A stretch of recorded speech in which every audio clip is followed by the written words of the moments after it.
Bonjour à toutes et à tous et bienvenue dans Idée Astro pour votre émission spéciale pleine lune. Et cette émission donc, concerne la pleine lune du mois d'août. Et pour piloter cette émission, qui de mieux que Marie de Wulf, notre astrologue préférée.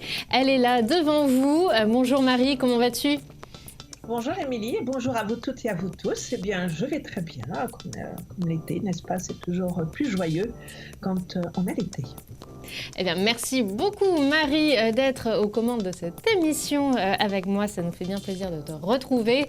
Alors, comme nous avons coutume de le dire, c'est une émission que nous fabriquons ensemble. Nous allons parler de la pleine lune, de ses influences. Et si vous avez des thématiques que vous souhaitez aborder, n'hésitez pas à nous les mentionner tout simplement sur les réseaux sociaux pendant le direct de cette émission en commentaire.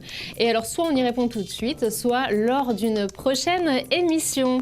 N'hésitez pas également pour le coup, à convier tous vos amis à nous rejoindre sur les réseaux sociaux, à participer. Voilà, ça ne fera qu'enrichir un petit peu plus cette émission déjà très riche en contenu, en infos, en anecdotes.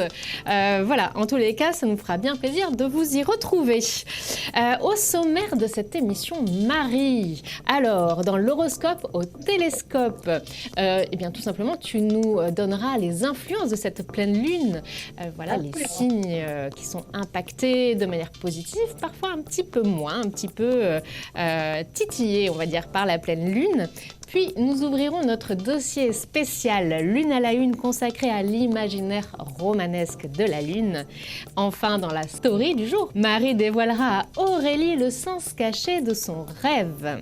Et puis, alors j'en profite pour faire une petite annonce et dire que Marie de Wulf est également disponible tout au long de l'année en consultation privée. Si vous avez envie de connaître votre thème astral, par exemple, vos prévisions astrales, ou bien même vous faire interpréter un rêve, n'hésitez pas à consulter Marie. Il vous suffit tout simplement pour cela d'appeler au 01 75 75 35 45. Eh bien, Marie, je crois que nous avons à présent fait le tour des petites annonces. Eh bien, je te propose tout de suite de démarrer par les influences de cette pleine lune. Eh bien, tout à fait d'accord. Eh bien, écoute, là, cette pleine lune, donc, elle se fait dans le signe du Verseau, puisque le Soleil, lui, il sera dans le signe du Lion, n'est-ce pas ? Donc, nos amis Lion et nos amis Verseau vont être, eux, directement impactés par cette pleine lune, qui sera très insomniaque pour nos amis Lion, un peu moins pour les amis Verseau, mais pour les amis Lion, ça, elle va être très, très insomniaque. Donc, ce sera des périodes où vous pourrez vraiment faire la fête sur la plage, parce que vous n'aurez pas sommeil. Par contre, vos amis, eux, ils risquent d'avoir un petit peu sommeil quand même s'ils ne sont pas de ces signes-là, n'est-ce pas ? Ce sera aussi pour les signes à la fois plus forts pour les lions, un peu moins pour les verseaux, un moment aussi, donc phase de pleine lune 3 jours et demi avant, 3 jours et demi après, donc ça fait une semaine, ça fait 7 jours. Ça va quand même une période assez délicate pour certains, dans le sens où ça va vraiment vous mettre les énergies un petit peu au ras des pâquerettes, vous ne serez pas bien, vous ne serez pas bien non plus, un petit peu, vous aurez l'impression d'être un peu dans un costume un peu trop étroit, donc ce qui peut tout à fait vous irriter. Par contre, pour d'autres, ça va être la java, ça va être l'exubérance, ça va être aussi l'exubérance amoureuse, parce qu'il y en a aussi qui vont avoir comme ça des coups de foudre, des coups de cœur, tout des feu, tout flamme. Voilà, donc ils vont être très, très, très, je vais dire, émamourés dans les alcôves, n'est-ce pas ? Ça va être chaud, dans les chaumières pour certains. Pour d'autres, ce sera chaud, mais dans le sens plus conflictuel. Donc plus dans le sens où on s'affronte, voilà. On est un petit peu dans un bras de fer, dans un affrontement. Et ce sera un peu plus délicat encore. Et là, je vais donner une année de naissance pour les gens qui sont nés dans les années 78, par exemple, les lions de 78. Là, eux, ça va être une période assez délicate pour eux parce qu'ils auront aussi la Miss Saturne qui sera avec eux à ce moment-là et dans cette phase de pleine lune avec l'environnement planétaire, accompagnement planétaire qu'il y aura, ce sera un petit peu ardos pour eux. Des remises en question, voilà, ou des moments de révélation aussi parce que des remises en question, ça peut être aussi des révélations et pourtant une révélation pour soi-même, ça peut déranger l'environnement, les gens qui sont autour. Même, pour soi-même, ça peut être très libératoire, par exemple, mais ça nous convient à soi et ça ne convient pas aux autres qui vont devoir aussi changer leurs habitudes. Donc là, cette période-là, ça va être voilà, un petit peu toutes Un ces... petit peu, on fait des petites mises au point et voilà, donc ça risque de faire quelques petites étincelles. On peut mettre, c'est une période où on peut mettre un énorme pavé dans la mare et après il y aura tous les petits soubresauts qu'il y aura par la suite. Et puis ce sera aussi, pour certains, ce sera aussi une libération et un saut sur le tremplin pour pouvoir partir ailleurs, voyez, ou en tout cas partir ailleurs. Je ne parle pas partir ailleurs nécessairement déménager à l'autre bout de la France ou au bout de la planète, mais de partir dans un autre contexte. D'autres projets ou d'autres personnes, de projets qu'on aura à ce moment-là la pulsion pour lancer, si c'est un projet par exemple. Oui. Voilà, et puis même si les changements font un petit peu peur et puis que les autres ne comprennent pas, eh bien souvent ça a du bon quand même. Voilà, on s'en rend compte après coup bien sûr. Mais... Voilà, un changement, c'est toujours une prise de risque et nous sommes quand même tous des humains, on a toujours un petit peu peur de l'inconnu. Et là, il y en a qui seront vraiment, ouais. C'est vrai, 78 est une année, un moment un peu particulier pour les natifs à ce moment-là. Donc, je disais, très insomniaque pour les lions, n'est-ce pas, et faire la java dans tous les sens du terme. Moins insomniaque pour les autres signes de feu, comme le Sagittaire et le Bélier. Voyez, le Bélier sera un peu plus la tête près du bonnet. Plus énervé. À chaque fois, on trouve le moment de caser l'expression. Et je te remercie parce que voilà, elle a permis d'enrichir mon vocabulaire. Donc merci Marie infiniment pour ce petit rappel. Chez les Sagittaires, ça va aussi se traduire par beaucoup plus d'impatience. Je piaffe d'impatience dans mon box, dans mon enclos. J'ai envie de sauter les barrières, de partir aussi à l'aventure. Voilà. Pour les Sagittaires, ça va être un peu comme ça. Du côté des signes de la Balance, par exemple, parce que là, on a cette opposition Soleil-Lune, mais accompagnée par Vénus, n'est-ce pas, qui est maître à la fois de la Balance et du Taureau. Là, ça va être beaucoup plus dans le sens... Je profite de cette bulle pour me mettre dans ma petite bulle et dans ma petite chaumière avec un autre petit cœur pour faire un petit calipette. Ah bah bravo, beau programme les balances. Voilà. Alors, un autre signe qui va être aussi, donc les signes qui sont, le signe du Scorpion aussi va être un peu impacté par cette pleine lune, aussi dans le sens de l'irritation, de la mauvaise humeur. Voilà, on va plutôt dire mauvaise humeur plutôt que d'être dans le conflit. Il va être de mauvaise humeur, de mauvais poil. Voilà, il faut pas qu'on aille le déranger pendant cette période-là. Beaucoup plus soft pour les autres signes que je n'ai pas cités, n'est-ce pas? Comme la Vierge, par exemple, qui aura son tour le mois prochain, n'est-ce pas? Qui sera chacun son tour à un moment donné, hein. Pas de jaloux. Oui, elle aura son tour le mois prochain et là on peut déjà dire qu'elle ne va pas non plus être gâtée, la petite Vierge, avec cette profitez-en alors, profitez-en. Voilà. Les Sagittaires du deuxième décan, profitez bien aussi de cette période pour mettre en place des projets si vous en avez sous le coude. Voyez, c'est le bon moment. C'est aussi une période pour mettre un petit peu des choses en place pour eux. S'ils traînaient un petit peu à le faire, c'est un bon moment pour le faire pour eux. Allez. Donc voilà un petit peu le tour d'horizon. Les plus impactés, les plus titillés par cette pleine lune, ce seront quand même les lions et dans une moindre mesure les Verseaux, mais les lions, eux, ils vont être plus ou moins aussi en fonction de leur configuration personnelle, plus ou moins impactés, mais on peut dire que pour eux, ça va être comme ça dans un sens joyeux ou comme ça dans un sens plus négatif. Enfin, plus négatif, non, mais plus contrariant, on va dire. Très bien. Un petit conseil peut-être pour ces petites contrariétés? C'est peut-être, si vous pouvez et si vous en avez la patience, ou en tout cas le désir, de faire un peu de yoga, parce que ça apaise bien. Mais si vous avez envie de vous donner du mouvement, déchargez-vous en boxant, par exemple. Vous prenez un coussin, vous tapez dessus. Oui, on tape sur personne, hein, je précise. Voilà, ou bien tout simplement se mettre dans un petit coin quelque part comme ça et sauter sur place, trépigner sur place en boxant comme ça pendant quelques secondes. Voilà, ça dégage beaucoup les énergies de faire des trucs comme ça, ou boxer son coussin, ou voilà. Voilà, on va au grand air, c'est comme si on éternuait. Et on respire. Voilà, c'est comme si on éternuait des énergies, voilà. Il y a un jet comme ça qui part et puis derrière... on souffle un peu et c'est beaucoup plus calme. Eh bien, merci Marie pour ce joli tour d'horizon des influences de la pleine lune. Et je te propose désormais de passer à notre chapitre Lune à la une. Alors, je le disais tout à l'heure, notre chapitre est consacré aujourd'hui à l'imaginaire romanesque de la Lune. On le sait depuis les origines de l'humanité, que ce soit le Soleil, les étoiles, la voûte céleste en général, a suscité toujours, a toujours été observé, fantasmé, analysé. Et bien d'ailleurs, on a pu le découvrir lors des précédentes émissions. On a vu effectivement qu'il y avait différents mythes ancestraux, quelle que soit d'ailleurs la région du globe.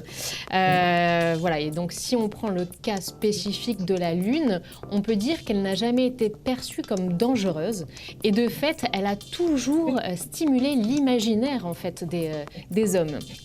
Voilà, c'est ce qui nous a fait un petit peu travailler notre imagination. Et c'est comme cela qu'on a pu découvrir des premières œuvres littéraires dédiées à la Lune. Et alors, j'en ai trouvé une, a priori, qui est la première recensée. Une petite histoire, donc s'appelle l'Histoire véritable. Elle est du grec Lucien de Samosate. Et on se situe environ donc, vers 125 à 192 après Jésus-Christ. Donc ce voyage relate, on va dire, donc la vie de l'auteur. Et en fait, il se trouvait donc sur son bateau un navire qui a été envoyé par une violente tempête sur la Lune. Donc là, pas de navette spatiale, rien du tout. Et pour vous dire, donc à cette époque-là, en tous les cas, ça lui paraissait tellement improbable qu'il a tenu lui-même à annoncer qu'il s'agissait là d'un gros mensonge. Voilà, il était en fait contre ses confrères qui contaient des fables, des récits héroïques un petit peu improbables, tirés par les cheveux, parfois arrangés, etc. Donc lui, eh bien, il s'est fait on va dire un point d'honneur à rétablir, on va dire, sa vérité. Et donc il a même annoncé au début de son ouvrage: je me suis adonné au mensonge bien plus loyalement que les autres. Je serai véridique au moins sur un point en déclarant que je mens.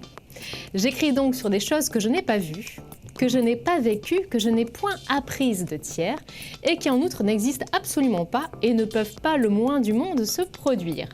Voilà pourquoi les lecteurs ne doivent en aucune façon, y croire. Voilà, alors moi je trouve cette citation absolument sublime. Alors on peut dire qu'il était très inventif, mais peut-être pas visionnaire, parce que quand il dit que ça ne peut en aucun cas se produire, eh bien voilà, en même temps à cette époque-là, difficile d'imaginer qu'on enverrait des fusées sur la Lune. Voilà, alors, qu'est-ce que en pense Marie? À cette époque-là, c'était vraiment invraisemblable. Eh oui, c'est ça. On y allait par l'imagination. D'ailleurs, on dit toujours « je suis dans la Lune », n'est-ce pas? Exactement. Et alors, de nombreuses œuvres d'art incarnent les innombrables visions et sentiments que la Lune peut inspirer. Parmi les plus célèbres peintres, par exemple, Marc Chagall, Man Ray, Rodin, Miro, pour ne citer que. La lumière de la Lune a également inspiré bon nombre de poètes et les créations musicales ne sont pas non plus écartées, en allant de Pink Floyd à Indochine en passant par Big Flo et Oli, pour ne citer que. La Lune donc offre effectivement... Et au clair de la Lune, la petite On va y venir, tu vas voir. On va y venir. Il y a aussi Beethoven qui a écrit... Oui, bien sûr. Voilà, c'est vraiment un puits d'images, de rêves. Enfin, la Lune, on sait que c'est une source d'imagination infinie. Et effectivement, d'ailleurs, on pense également aux petits-enfants qui se rêvent astronautes dès le plus jeune âge. Voilà, on voit bien que les mystères de la Lune attirent toujours. Et alors, effectivement, donc, au fil de mes recherches, je suis donc tombée sur une petite surprise. Et elle concerne donc au clair de la Lune. Donc je pense ne pas me tromper, Marie, tu me dis, mais je crois que tout le monde connaît cette comptine pour enfants. Tout le monde connaît ça, on chante ça. C'est un classique. C'est un grand classique, mais qui date. Peut-être que tu vas donner la date de création de cette comptine. Alors non, je ne vais pas donner la date de création. En revanche, eh bien, sache Marie qu'il ne s'agit pas nécessairement d'une comptine pour enfants. Parce que les paroles ont quelque peu évolué dans le temps. Et si on prend les paroles d'origine, eh bien, il y a un sous-entendu tout autre. C'est-à-dire qu'on y parle d'un moine débauché, connu de Molière notamment, et de libertinage. Voilà. Oui. Alors, je vous invite à aller découvrir la petite histoire sur Internet. J'avoue, ça prête à sourire. Et effectivement, donc, on a un petit peu détourné ces paroles, voilà, pour en faire une jolie petite comptine. Voilà, enfin, c'était pour la petite anecdote. Et alors, maintenant que nous en savons plus sur la Lune, également celle du moine de Molière, je te propose, Marie, si tu es d'accord, de retrouver Aurélie au téléphone qui nous a contactés. Absolument. Pour effectuer l'interprétation de ses rêves. Allô, bonjour Aurélie. Oui. Bonjour, c'est Émilie de l'émission Pleine Lune. Je suis avec Marie. Oui. Je ne vous dérange pas, ça va? On avait bien rendez-vous? Oui, vous inquiétez pas. Eh bien, parfait. Alors, tout simplement, je vais vous laisser avec Marie, lui expliquer peut-être votre rêve, et puis elle va vous poser des questions et faire votre interprétation. Il n'y a pas de souci, merci. Bonjour Aurélie. Bonjour. Alors Aurélie, vous allez me raconter votre rêve en essayant de me donner le plus de détails possible, s'il vous plaît. Alors, je vais faire au mieux. Je rêve souvent me voir avec une autre personne que je ne connais pas et que je tombe enceinte. L'autre personne, c'est un homme ou une femme? C'est un homme. D'accord. Et c'est toute la nature de votre rêve, c'est ça? Oui, et dans ce rêve, je me vois annoncer à l'homme que je suis enceinte et dans mon rêve, il est content et il me demande au mariage. D'accord. Vous faites ce rêve depuis combien de temps, puisque vous me dites que vous le faites souvent? Oula, ça fait des mois et des mois que je fais ce rêve. D'accord. Je vais vous poser une autre question. Qu'est-ce qui se passe dans votre vie depuis que vous faites ce rêve? Quand vous avez commencé à faire ce rêve, qu'est-ce qui se passait dans votre vie à cette époque-là et qu'est-ce qui se passe dans votre vie maintenant? Il m'est arrivé plein de malheurs. C'est-à-dire? Problèmes financiers, problèmes amoureux, problèmes de travail, enfin voilà. D'accord. Ça, c'est au moment où vous avez commencé les rêves. Oui. D'accord. Et maintenant, qu'est-ce qui se passe? C'est toujours pareil. C'est toujours pareil, ça n'a pas changé depuis des mois et des mois. Non. D'accord. Alors, peut-être qu'il faudrait qu'on en parle dans une consultation privée, Aurélie, par rapport à ça, parce que c'est vrai que c'est énorme, il y a énormément de choses à en dire. En fait, l'homme que vous voyez dans votre rêve, ce n'est pas nécessairement une projection, ce n'est pas nécessairement l'homme idéal que vous allez rencontrer ou l'homme que vous souhaitez rencontrer. Comme on dit, le rêve, c'est quand même une petite lucarne sur notre inconscient. Et en voyant cet homme en étant enceinte et que cet homme vous demande en mariage, dans un premier temps, donc en surface d'interprétation de ce rêve, eh bien c'est un peu comme une sorte de bulle dans laquelle vous allez vous mettre, où il y a quelque chose de heureux qui se passe dans votre vie et que au moins quelque part dans votre temps il y a quelque chose de heureux qui se passe, quelque chose d'agréable et quelque chose d'heureux. Parce que d'avoir un homme en face de soi à qui on annonce qu'on est enceinte, que cet homme vous demande en mariage, il y a quand même tout un contexte constructif qui se met en place. Alors que si vous me dites en quelques mots comme ça que pendant toute cette période on est plutôt dans une non-construction de vie, voyez-vous, là vous vous réfugiez, c'est un peu comme votre soupape de sécurité si vous voulez, où vous allez quelque part où il y a du bien et où je vais me fabriquer mon bonheur moi-même par rapport à mes rêves, c'est ça. Voilà, et ça vous permet de vous garder un petit peu en équilibre, d'avoir un équilibre psychologique. Hein, je vais prendre ce mot-là pour le dire. Donc, d'avoir un petit peu un équilibre, d'avoir une sorte d'échappatoire où, voilà, je me réfugie là je suis bien, là il y a de belles choses qui se passent. n'est-ce pas? Ça, c'est une interprétation au premier degré. Donc, ce serait plutôt un rêve, ce qu'on appelle un rêve exitoire, c'est-à-dire qu'on s'autorise à vivre dans son rêve quelque chose que l'on ne vit pas dans sa vie courante, mais qu'on a envie de vivre, qu'on a envie d'exprimer. Vous, c'est « je ne suis pas bien ici, mais je vais quelque part où je suis bien ». Quand on regarde plus en profondeur dans ce rêve, eh bien, le fait que vous soyez enceinte, voyez-vous, et c'est là où il y aurait nécessité de développer beaucoup de choses. Ce n'est pas le fait que ce soit l'homme qui soit en face de vous qui vous propose de faire le mariage, ça, on y reviendra après, hein, mais le fait que vous soyez enceinte, il faudrait vraiment vous interroger, qu'est-ce que moi je porte comme projet pour ma vie? Donc là, vraiment, on parle plus de projet, hein, c'est ça qu'il faut... Pour moi, là, c'est quand même très intéressant parce qu'alors là, quand on voit l'homme qui est en face de vous, qui est un individu, c'est la projection de votre... C'est votre projection de vous dans cet individu-là qui est en face de vous.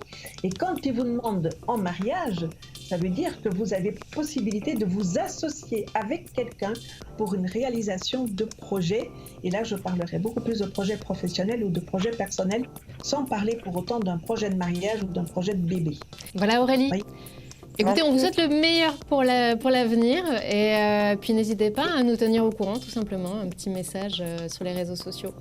On vous embrasse bien fort. Beaucoup. Merci. Et bonne chance. Prenez bien soin de vous surtout.